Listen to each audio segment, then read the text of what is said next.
నమస్తే మ్యామ్. నమస్తే అమ్మా.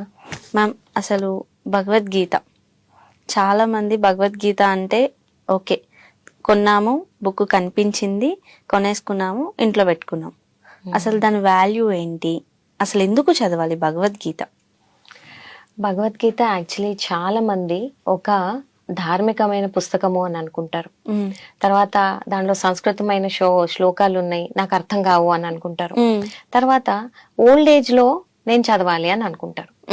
ఇంకోటి ఏమనుకుంటారు, పూజా గదిలో పెట్టాలి, అక్కడ ఉంటది, అది పూజ గదిలో పెట్టాలి అని అనుకుంటారు.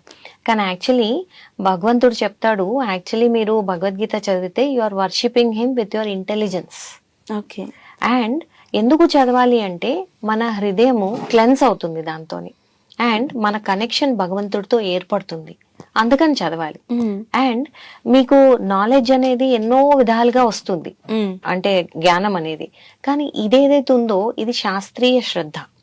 అండ్ శాస్త్రీయ శ్రద్ధ అనేది మన హృదయము, మన మనస్సు, మన పరివర్తన, మన జీవితము అన్నిటినీ మారుస్తుంది. ఇప్పుడు మనం భౌతికంగా ఆలోచిస్తున్నాము, ఆధ్యాత్మికంగా ఆలోచించాలి, మన జీవితంలో పరివర్తన రావాలి అంటే మనం భగవద్గీత చదవాలి.